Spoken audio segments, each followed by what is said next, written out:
Y regresamos y está aquí con nosotros Guillermo Abunrad. Él es el director de estrategias de mercados de Finamex. Guillermo, muchas gracias por estar aquí con nosotros. No, hombre, al contrario, gracias a ustedes por la invitación. Oye, Guillermo, ustedes en Finamex hicieron un análisis que hasta ahorita es el más negativo del mercado. Hablan de un pronóstico, bajaron el pronóstico de crecimiento del PIB a 2%. Y rompe con esto un poco el parámetro del resto del mercado. ¿Por qué bajaría a 2% el PIB este año? Fíjate, bueno, un poco para darte la historia, pues sí, durante mucho tiempo hubo varios meses que pues, prácticamente el consenso de analistas estaba alrededor de 2.4% para el crecimiento de este año, inclusive nosotros, pero sentimos que ya hay varias cosas que nos dicen que ya era el momento de revisar el pronóstico a la baja. Entonces yo te diría que para hacer un análisis completo de lo que nosotros estábamos viendo, había que ver, bueno, pues cuáles son los impactos directos de Brexit, como que Brexit fue el detonador. Pero hay otras cosas que hay que ver, o sea, hay que ver el impacto de Brexit en la economía, hay que ver cuál es el contexto global que estaba antes de Brexit, cuál es la situación en la que estaba la economía mexicana, y yo creo que lo más importante es cuál fue la reacción de política económica de las autoridades financieras. Porque, bueno, pues yo creo que es muy sabido en México que siempre privilegiamos la estabilidad económica sobre el crecimiento económico, y en eso nosotros estamos totalmente de acuerdo. De hecho, en las últimas minutas, en la última decisión del Banco de México, el comunicado fue muy claro, donde decía el comunicado, dice, nosotros vamos a subir la tasa 50 puntos base para fortalecer el marco macro, y hacemos un llamado también a la política fiscal a que hagan lo mismo. Dijeron, el recorte que hicieron de 30,000 fue en la dirección correcta, pero pues queremos ver más, ¿no? Entonces eso si pones todo junto, pues te da una sensación de que pues habría que revisar, o el impacto va a ser a la baja. Es muy interesante, por ejemplo, este jueves viene la decisión del Banco Central de Inglaterra. El mercado está, pues no te diría que dividido 50-50, hay más gente que está pidiendo una baja de tasas y otros están diciendo que se quede sin cambio. Los argumentos son, oye, pues bueno, pues es obvio que el impacto va a ser negativo en la economía y ya es el momento de que tome una decisión que baje la tasa, y digo, lo importante va a ser el comunicado, a ver cómo ellos evalúan, el Banco Central de Inglaterra, el impacto de Brexit. Y los que dicen que mejor no baje la tasa son, oye, pues todavía no tenemos información, no hay muchos datos, y todo eso. Digo, nosotros somos de la idea de que, aunque obviamente no, es muy difícil cuantificar de qué tamaño va a ser, pero pues todos los elementos apuntan a que va a ser negativo. Entonces, empezando con la primera parte, ¿no? ¿Cuál va a ser el impacto de Brexit en la economía? Yo creo que los dos primeros son muy simples. Digo, ¿cuál es el comercio que tiene México con Inglaterra? Realmente el comercio es muy, muy bajo. Digo, menos del 1% de las exportaciones e importaciones de México son con Inglaterra. Entonces ahí coincidimos con la mayoría de los análisis que se han hecho hasta ahorita, que no va a haber mucho impacto.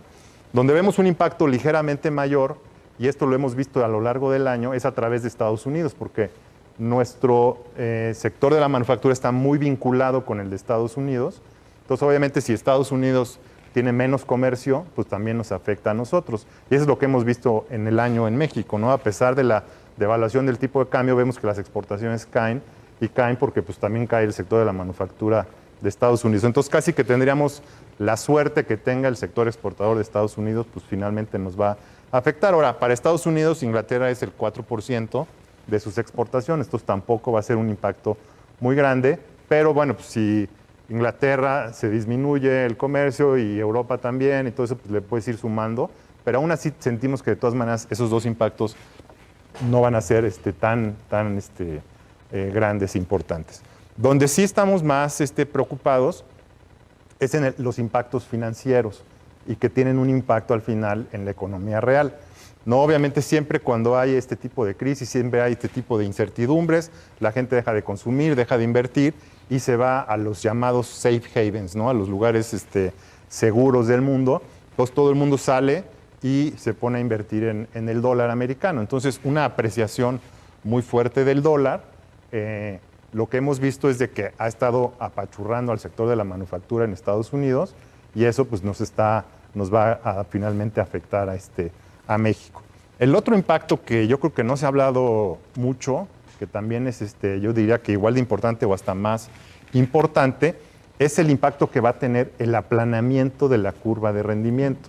¿Y qué quiero decir con eso? O sea, las curvas de largo plazo van a bajar, bueno, pues de hecho ya bajaron después de Brexit, Y entonces la relación que tienen las de largo plazo con las de corto plazo se cerró mucho, ¿no? Entonces, si te das cuenta, pues, la diferencia entre el de 10 años y el de 2 años, digo, en México también ya se aplanó mucho, ya está en 80 puntos base, en Estados Unidos ya está también en 80 puntos base, que es un número muy bajo.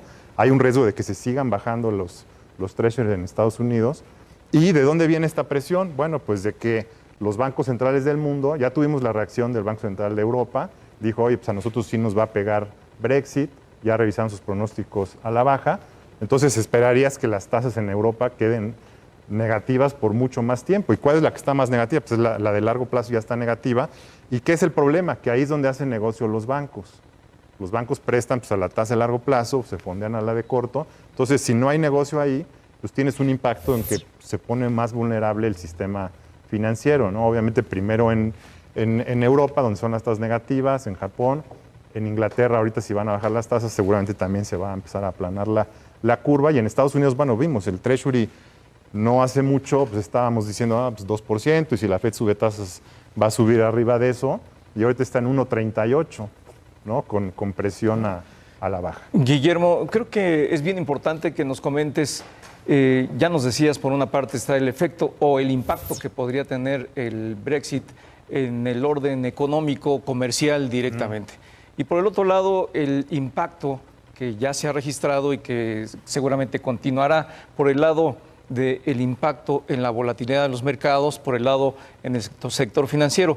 En este sentido, ¿qué tanto impacto más puede esperarse en el tipo de cambio del peso frente al dólar en los próximos días, en las próximas semanas, en la medida en que se vaya conociendo más información de lo que va a ocurrir realmente con el Brexit?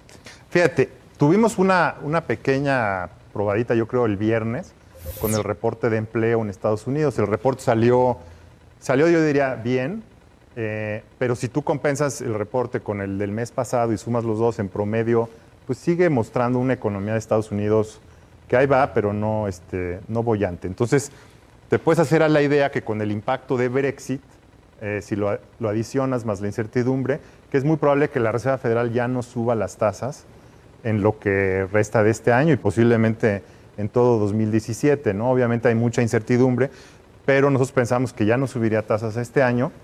La reacción del mercado fue muy clara después del reporte de empleo, aunque sorprendió al mercado positivamente, pero la reacción del mercado fue en decir, sabes que al final el efecto de Brexit en la economía global va a dominar, va a ser más importante. ¿Y qué pasó? Se bajaron los treasuries tantito y todas las monedas emergentes se apreciaron, incluyendo el peso. Y generalmente tenemos esa reacción cuando la Reserva Federal no va a subir tasas. Entonces, yo te diría, nuestro pronóstico para fin de año es 18.50. Bueno, pues tú sabes los pronósticos siempre. Lo que pasa. A veces falla, a Oye, veces son como falla. las encuestas políticas. Y si fallan, pues lo cambiamos, ¿no? Ya cuando veamos que va. Es que lo que pasó fue Y que me invitas otra vez. Oye, Guillermo, pero platicamos, ¿no? viendo esto del tipo de cambio, a ver, vimos, déjame ir a la parte local, obviamente que depende también del Brexit y de todo este fenómeno global. Pero en la parte local vimos inmediatamente la reacción ya después del Banco de México, subió 50 puntos base la tasa de interés, queda en 4.25 la de México, a mi gusto fue una buena decisión, obviamente para no originar más problemas con el tipo de cambio, pero el tipo de cambio aún así se te va, es la variable de ajuste, aún con esto estamos viendo cómo otra vez ya empieza a estar cerca de los 19 en mayoreo y pasándolo incluso en menudeo. ¿Hasta dónde puede llegar el tipo de cambio? ¿Hasta dónde puede seguir así el tipo de cambio para que no nos afecte pues inflación, estructura de costos, en fin? Pues mira, es muy importante lo que comentas, ¿no? De la decisión de Banco de México. Nosotros éramos de los pocos que estábamos esperando esta decisión, por eso nos dio mucho gusto que la hicieran, porque veíamos dos problemas ya en México que motivaron esta decisión. Uno era, bueno, pues presiones inflacionarias, y otro que sentíamos que la tasa de interés en México se había quedado rezagada con respecto a otros países emergentes. Por eso, si tú veías el rendimiento de invertir $1 en una moneda emergente, o sea, la cambiabas a la moneda local, ganabas la tasa de interés, te regresabas a dólar, el que peor rendimiento te daba era el peso mexicano. Entonces, para el nivel de riesgos que tenía México, la tasa se quedó muy baja. Digo, traigo aquí unos comparativos. La tasa en Rusia, 10,5%, Sudáfrica es 7%, en Turquía 7,5%, Brasil 14,75%, Colombia 7,5%, Perú 4,25%. Entonces, la nuestra en 13.75, para el nivel de riesgos que estábamos enfrentando, pues se había quedado muy, muy baja. Aquí y eso había propiciado pues, una salida de extranjeros muy importante, ¿no? Se habían salido de la parte corta de la curva, de los CETES, ¿no? Pero ya, digo, si le sumas lo que llevaban en el año, pues ya eran más de 200 y pico mil millones de pesos. Aquí la pregunta es, obviamente lo vamos a ir viendo a medida que se va avanzando el tiempo, es si logró con estos 50 puntos base de alza Banxico revertir la salida de los extranjeros y ya no van a salir, e incluso pues, pensaríamos que deberían de regresar. Obviamente, si no, viendo pues obviamente lo que estamos diciendo, los niveles de las tasas en otros países, pues pensarías que a lo mejor México tendría que volver a subir la tasa. De hecho, nosotros estamos pensando que de aquí a fin de año por lo menos debería subir otros 50 puntos base, precisamente por este razonamiento. Dependiendo de lo que haga la Fed en septiembre, o sea, la expectativa ahorita es que la Fed suba las tasas en septiembre o por Brexit se espera hasta diciembre y ahí, ¿qué hará el Banco de México? Mira, nosotros pensamos que la Fed ya no va a subir tasas. Este año. Este año y no sé, el que sigue, ¿no? De hecho, el mercado ya está pues, prácticamente tirando la toalla en las alzas de la tasa de la Fed. Por eso es un factor que está ayudando a que se aprecie el tipo de cambio. Entonces, como que ya hay otras variables que están quitándole presión a la depreciación del tipo de cambio. Pero eso no quita que estemos en desventaja con otras monedas, ¿no? Volviendo más rápido para acabar el punto. Entonces ahí pensamos que, bueno, a lo mejor Banxico sería forzado a subirlo otra vez. Entonces, decía, nosotros pensamos que la Fed ya no sube tasas en el resto del año. Brexit va a ser un factor importante. Sentimos que Banxico a lo mejor estaría forzado a subirla otra vez. Hoy, como estamos viendo las cosas, pensamos que podría subirla otros 50 puntos base. La expectativa del mercado para México anda en que se sube 25 puntos base, o sea, no estamos muy diferentes del consenso. Y la razón principal es, bueno, pues que podría seguir, digo, habría que ver, ¿no? Porque las cifras de extranjeros están rezagadas, habría que esperar unas 2 o 3 semanas más para empezar a ver cómo reaccionaron los extranjeros a el alza de tasas de Banxico, pero también estamos preocupados por la inflación. O sea, llevamos mucho tiempo donde los productores no han pasado las presiones de precios que tienen al consumidor, y mucho podría haber sido porque al principio del año el tipo de cambio estaba en 17.20, la mayoría de los analistas están en el consenso de 17.50, ya lo modificaron a 18, la última encuesta de Banamex está en 18.43. Entonces, en la medida que también los comerciantes empiezan a ver, oye, pues ya se ve, digo, los productores, ya se ve más permanente este nuevo nivel, como tú también lo estás diciendo, entonces dicen, pues ya es el momento de subir precios. Pero lo que hemos visto que ha subido mucho son los precios de las materias primas en dólares, que más la devaluación, pues ya en pesos, pues ya es un impacto importante. Si se acuerdan, pues la fórmula para la gasolina la cambiaron para que sea una cosa más suavizada, pero ya con todo y eso, a partir en julio, bueno, este mes, ya subió la gasolina a 2%. Pensamos que en agosto vamos a llegar al límite superior de la banda. ¿Se acuerdan que hay una banda de más o menos 3%? ¿Esto sería como de cuánto? Perdón. O sea, como estamos limitados a la banda, llegaríamos al tope de arriba, entonces sería 6, porque como estábamos en la de abajo, ahorita ya subimos 2, entonces faltan 4, ¿no? Entonces eso va a ser en agosto. Y el problema es de que como está limitada la banda, pero ya el precio de referencia de la fórmula va a quedar por arriba. Con las últimas estimaciones que hicimos, o sea, el precio de la fórmula te daría como 5 o 6% a fin de año, que quedarías por arriba de la banda. Obviamente vas a estar en la banda porque esa es la ley, pero es como una inflación reprimida que está ahí. Ahí creo que el conjunto de elementos que estás destacando son definitivamente negativos para el crecimiento económico de México, porque por un lado, al no subir las tasas de interés en Estados Unidos y prolongarse ya no en este año y quizás al próximo, eso hablaría de que la economía de Estados Unidos no viene tan bien o su recuperación no se fortalecería en la medida que estaríamos esperando y en consecuencia México no tendría esa buena noticia. Por el otro lado, en el mercado interno se viene observando ya una desaceleración del consumo que se venía observando, la inflación viene registrando presiones por lo que estás comentando y el tipo de cambio podría continuar con una presión alcista. Todo eso impactaría el crecimiento.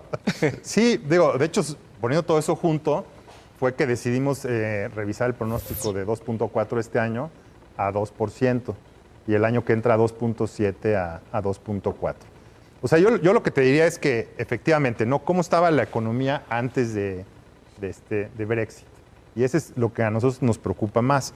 El comercio mundial estaba estancado. O sea, esto es antes de Brexit, ¿no? O sea, sin considerar Brexit, tú veías ya exportaciones más importaciones de 2015 prácticamente sin cambio, ¿no? O sea, ya no crecía el comercio mundial por todo esto de que China se hizo más al mercado interno, por toda la debilidad en el mundo. Pues no está creciendo el comercio. Hay un sentimiento de que las políticas monetarias en el mundo ya están de alguna forma agotadas, su impacto en la economía. O sea, ¿cuántos años llevamos con tasas bajas, más negativas, más todo? Y no hay un gran empuje. Mucho tiene que ver por la debilidad del sistema financiero, porque ahí es donde verías realmente el impacto. Bajas tasas, pues fomentas que la gente pida prestado, que la gente invierta, pero pues ¿quién va a invertir cuando la economía no está creciendo? Entonces, a pesar de todo esto, pues no está sucediendo. Hay un resurgimiento de nacionalismo y de proteccionismo, que es un poco lo que te está diciendo el voto de la población de Inglaterra. Ahorita vienen las elecciones en Estados Unidos, donde pues, Donald Trump es el primero que está impulsando todas estas ideas, pero gane Donald Trump o no gane, pues ahí está el descontento de la mayoría del mundo de decir, oye, ya no estamos contentos con la inmigración, ya no estamos contentos con tratados de libre comercio, queremos protegernos, ¿no? Entonces, eso también es algo que hay que tomar en cuenta. Y la situación de México en particular, pues sí, realmente lo que está, digo ya, la inversión pues ya iba también para abajo antes de Brexit, el sector de la manufactura, como hemos platicado, por lo que está pasando en Estados Unidos, la apreciación del dólar también venía para abajo, el consumo es lo único que va bien, pero empezó a mostrar algunas señales ya de desaceleración y realmente los fundamentales del consumo, ¿cuáles son? Pues, las tasas bajas, la inflación baja, la disponibilidad de crédito, digo, son unos de los más importantes. Ya ahorita pues lo que estamos viendo es de a lo mejor necesidad de tener tasas más altas, la inflación pues ya viene para arriba y el crédito pues a lo mejor se impacta con las tasas. Y fíjate con eso que dices, Guillermo, y el consumo iba bien, y desde luego el consumo iba tan bien que lo veas en la Bolsa Mexicana de Valores, invertían en acciones de consumo, iba muy bien la bolsa, incluso ha estado a punto de romper el récord histórico la propia Bolsa Mexicana de Valores. ¿De aquí en adelante va a ser más complicado entrar al mercado de valores? ¿Lo ves en un ambiente un poco más complicado? ¿Lo ves en un ambiente más especialista? ¿Cómo sientes? Porque ya. Sí, yo creo que hay dos fuerzas que van a estar ahí y yo creo que va a dominar la del crecimiento económico.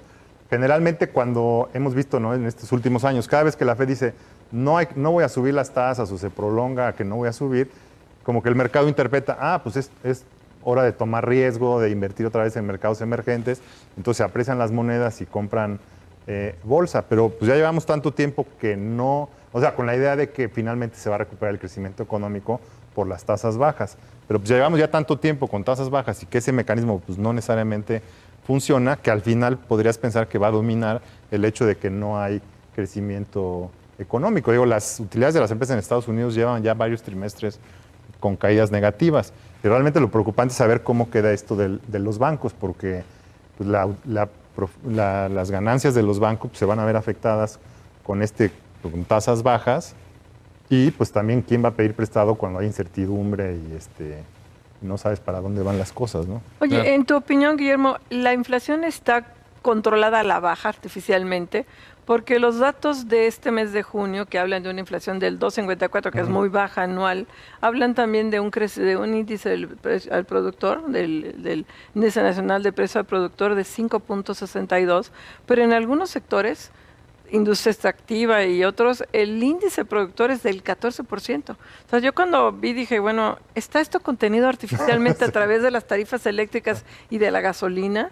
Y además de esta encuesta que hace el Banco de México, que abarca a la gente de menores ingresos nada más y a los productos básicos, nunca incluye su shampoo ni nada de la clase media para arriba. O sea, ¿es una inflación artificialmente baja? Mira, yo quiero pensar que no. Yo quiero pensar que sí están midiéndose los precios y la inflación como se está ocurriendo. El año pasado nosotros hicimos un estudio porque nos llama mucho la atención lo que estás diciendo, ¿no? 2.1 de inflación con la tremenda devaluación que tuvimos, pues no hace mucho sentido.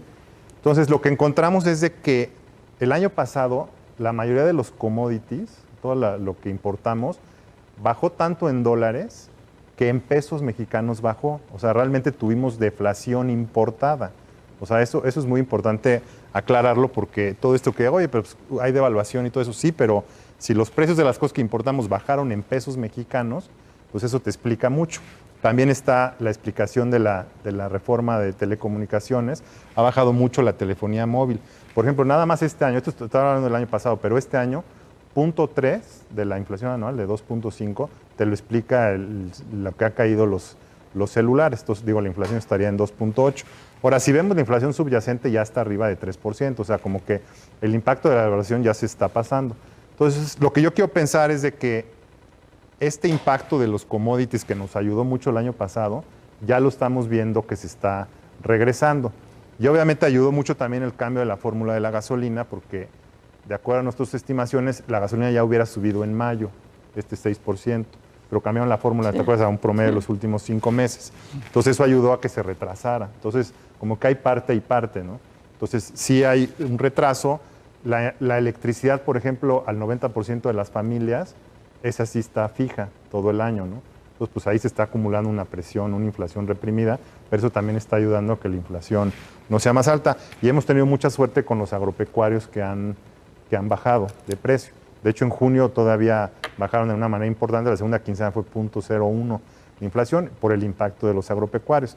Entonces, yo pensaría que, bueno, pues eventualmente las presiones que hay en el alza ya de los commodities, que es más reciente, porque es más como de marzo a abril, pues ya finalmente ya la reflejó los precios al productor y es cosa de tiempo que se pase. La gasolina, pues ya pensaríamos que va a subir 6% de aquí a agosto. Las tarifas de electricidad ya subieron a los productores, entonces es cosa de tiempo. Y yo creo que también faltaba que los productores vieran que ya es más permanente el tipo de cambio para animarse a subir precios, ¿no? Entonces, pues ahí está Guillermo, ahí está el fantasma de la inflación, la probable alza de las tasas de interés del Banco de México, una adicional y antes Donald del final Trump de este año, y Donald Trump, por supuesto. Trump. Pues Guillermo Abumrad, director de estrategias de Grupo Finamex, muchísimas gracias por haber estado aquí con nosotros. no, al contrario, gracias a ustedes. Gracias. Gracias, y bueno, vamos rápidamente a un corte, regresamos con la agenda, no se vaya.